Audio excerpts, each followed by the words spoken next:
Hello class, and welcome to PM171 Risk Management, Lecture 2, Risk Management Details. Last time we had an introduction of what risk is and how it is handled, and described the four parameters that describe a risk.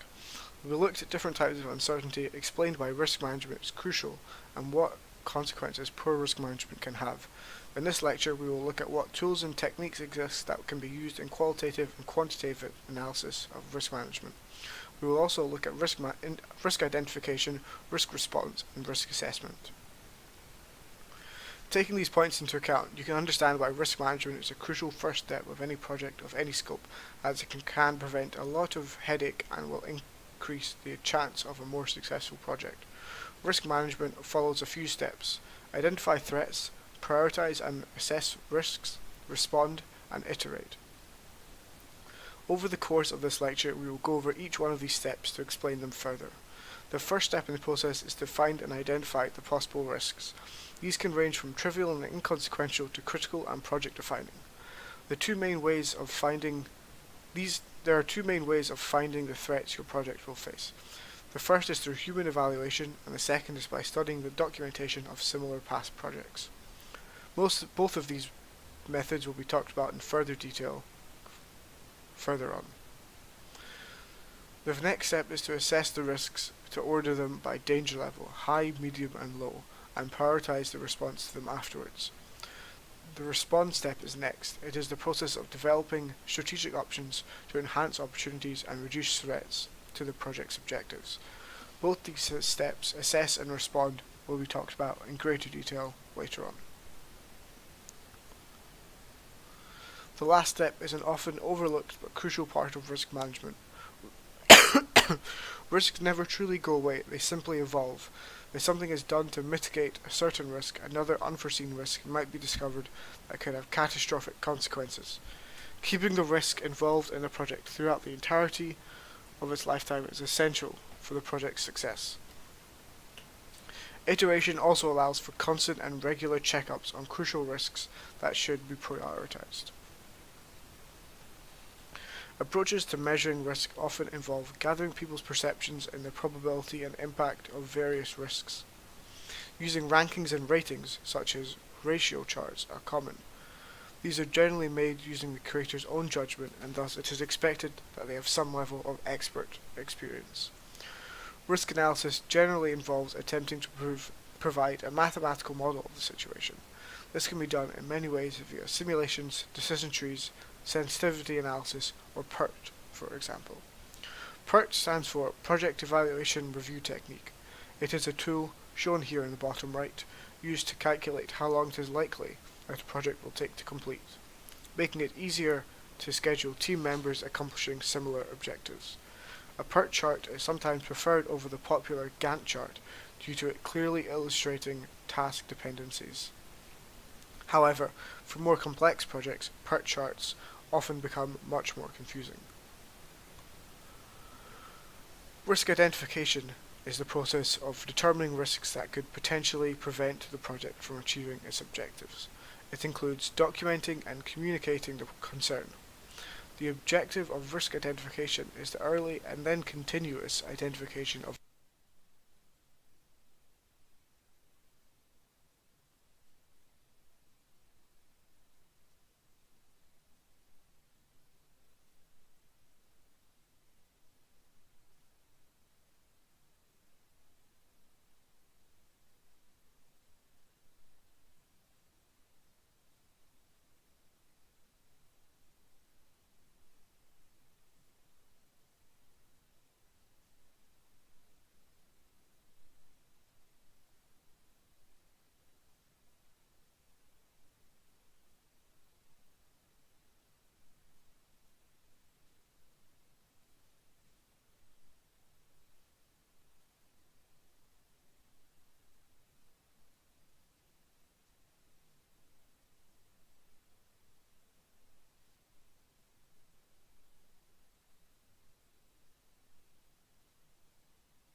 Some common practices of risk identification include technical maturity. It is important to work with and leverage industry and academia experts to fully understand the technologies being used and the likely transition of the technology over time. Key performance parameters, also known as KPPs. Overall risk of project cancellation can be centered on the failure to meet KPPs. The parameters should not be so lenient that they can be easily met, but also not so stringent that they cannot be met without such extensive effort that puts the project at risk. Seek results of past operation, performance assessments, and current industry implementations to help determine performance feasibility. There's also integration and interoperability. These will always be a major risk factors. They are types of dependencies in which the value of integrating or interoperability has been judged to be greater than their inherent risks. Techniques such as enterprise federation architecting and composable capabilities on demand can help plan and execute a route to these risks. Information security is a big one. InfoSec is a risk in every development nowadays. Creating defensive capabilities to cover the wide spectrum of cyber attacks is challenging and risky. On top of this, enabling information sharing across systems and joint operations with international partners present technical challenges and policy issues that translate into development risk. And finally, skill level. The skill level of the workforce at all levels can lead to risks. Workers with insufficient experience or skills should be taught or put into positions that they will be more effective in. Risk response is defined as the process of developing strategic options and thus determining actions to enhance opportunities and reduce threats to the project's objectives.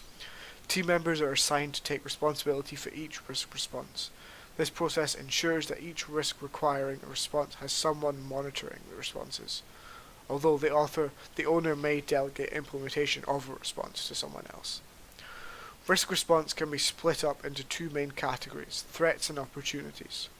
Threats can be either avoided, transferred, or mitigated, and opportunities can be exploited, shared, or enhanced. Both threats and opportunities can also be accepted. Avoidance. Risk can be avoided by simply removing the direct cause of the risk, or following through with the project through a different method while still achieving its desired objectives. While this can often be too expensive or time-consuming, it is the simplest and as such should be the first strategic option considered. Transference. Transferring risk is the process of finding another party that is willing and able to take responsibility for and oversight of it, thus making them liable for any risk that would occur. The aim is to transfer the risk to some other people who are best suited to deal with it. Transferring risk generally involves a payment, and the cost of this payment should be considered when deciding whether or not to utilize this strategy. Mitigation. This strategy reduces either the probability or the impact of a threat to a hopefully more acceptable level. If taken early enough, mitigating action to reduce the probability or impact of the risk can be more effective than repairing the damage after the risk has occurred. Mitigation may also require a lot of time or resources, and thus a trade-off is created between the cost of mitigating the risk and doing nothing and accepting the damage. For opportunities, there are exploitation. The aim of this is to make sure that the team is aware of the opportunity. This strategy attempts to remove any uncertainty in gaining a specific opportunity. Exploitation is an aggressive strategy, reserved best for opportunities with the highest probabilities and impacts. Sharing. Similar to transfer, this allocates the ownership of the opportunity to another party who is best able to maximize the opportunity's probability and potential benefits. The party who is allocated the responsibility then also shares the benefits. Enhancement. This strategy can be considered the opposite of mitigation, in that it aims to modify the greatness of the positive risk. The opportunity is enhanced by increasing its probability or impact, therefore maximizing the benefits of the project.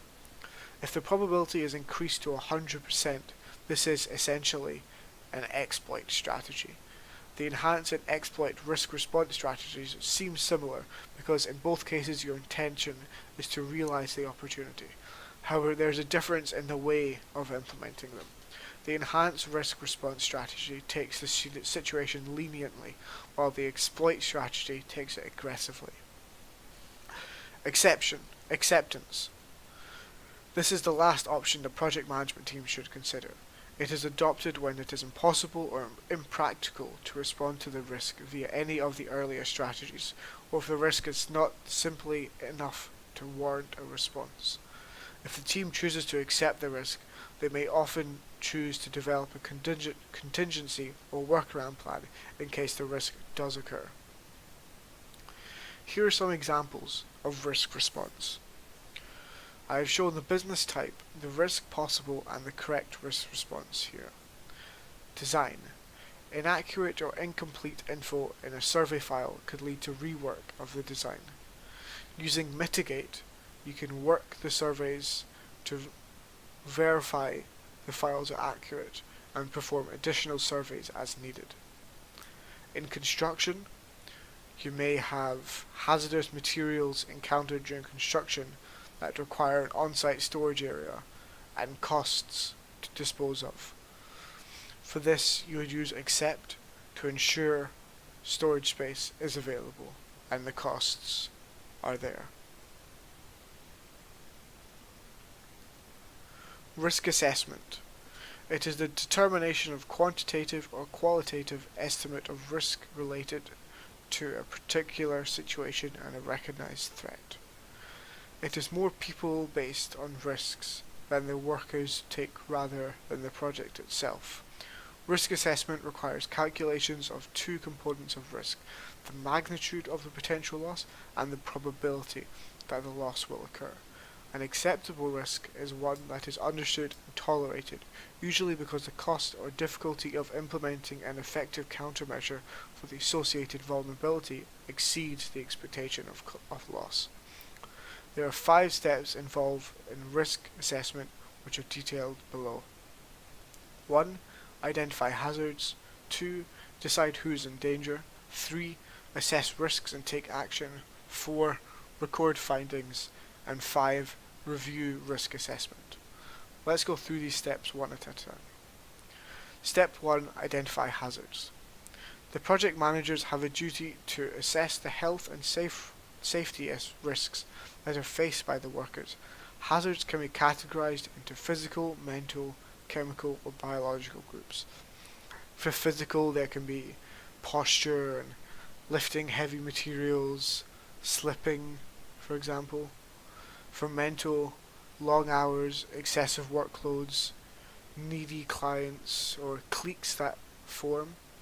Chemical can include asbestos, bleach, aerosol, stuff like that.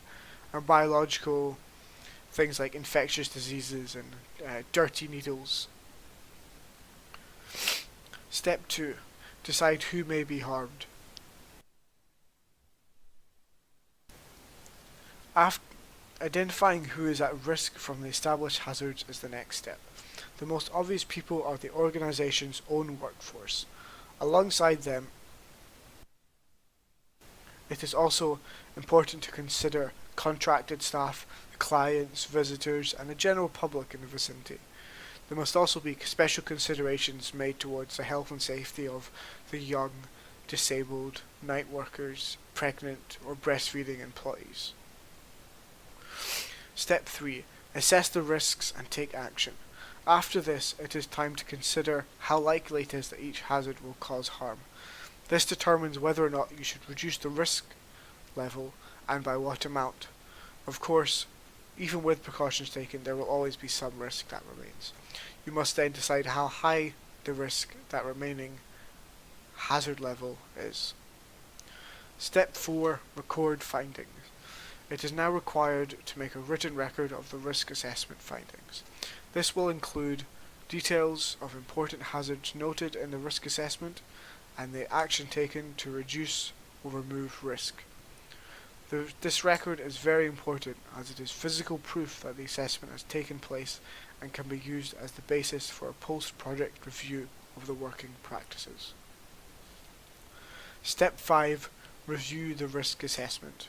A risk assessment must be kept under review in order to ensure that the safe working practices that were agreed upon continue to be applied by all hierarchy levels in the project. It is also routinely reviewed to take note of any new working practices, machinery, or objectives that should be noted down. Now, our case study, the Piper Alpha disaster. Piper Alpha was an oil production platform in the North Sea, northwest of Aberdeen. In July 1988, an explosion and several oil and gas fires destroyed Piper Alpha, killing 167 people. The total loss was around £1.7 billion, making it one of the most expensive and deadliest oil rig accidents ever. The resulting inquiry, led by Lord Cullen, judged that the operator Occidental Petroleum had used inadequate maintenance and safety procedures. There were more than 100 recommendations about how safety could be improved. This real-life example will be used as our case study, and you will be answering questions relating to it in the tutorial. Today we looked at the tools and techniques that exist to manage, identify, assess and respond to project risks. We covered the identification, response and assessment sections of risk in detail and talked briefly about our case study, the Piper Alpha disaster. Have a look now at the tutorial that goes into more detail about this case study and have an attempt at the questions on it. If you have trouble, ask questions on the forum where our tutor can help you out. There are also several quiz questions on the material in these lectures to try out if you wish.